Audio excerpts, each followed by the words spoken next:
Okay, today we are doing The Secret History by Donna Tartt, and we're looking at the vocabulary in chapter 1.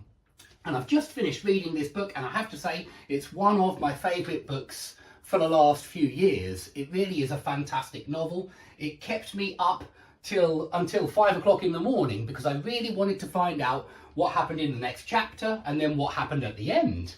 And so we're just going to look at the vocabulary in chapter 1. And chapter 1, like the prologue, is retold by the narrator, Richard Papin, and I would say he's an unreliable narrator for a few different reasons.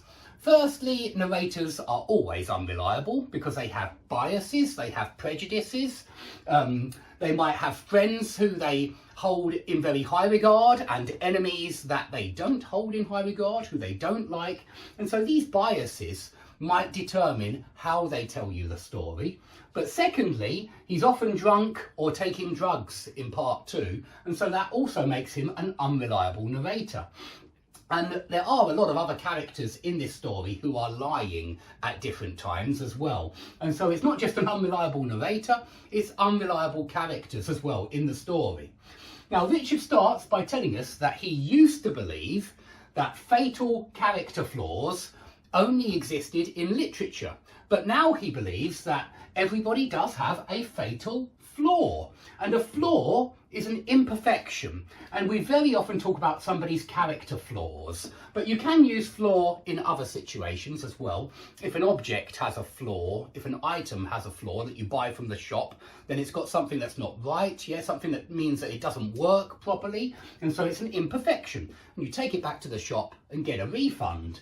But when you're talking about character flaws, well, these are imperfections in your personality, in your character, things that lead to your downfall, things that make you suffer or make you lose in life and not win in life.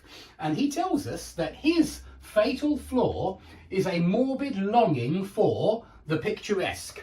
And what does this mean? Well, a longing for something is a desire for something. That's all it means, a longing for, a yearning for, a desire for. Now, morbid means related to death in some kind of way. So it's a very negative adjective. And so some kind of deathly desire, some kind of desire that's connected to death. But this deadly desire for the picturesque, for something beautiful. Usually we use picturesque to describe, it's usually an adjective rather than a noun, and a picturesque village is a village that looks perhaps really pretty in an old-fashioned way. I think quite often picturesque is connected to old-fashioned things, and Richard is certainly interested in old-fashioned things. He doesn't seem to like modern life, but he loves the classics. He loves ancient Greece and ancient Rome. And so he has this longing for beauty. For beauty, you might say the picturesque is like the beautiful. And the ancient Greeks were very interested in what is beauty. And he has this desire for the beautiful, but this desire for the beautiful is somehow connected with death as well. And so even in this very first couple of sentences of chapter 1, we have this interesting idea that Richard has some kind of imperfection, a character flaw, and it's this desire for beauty, but it's a deathly desire for beauty.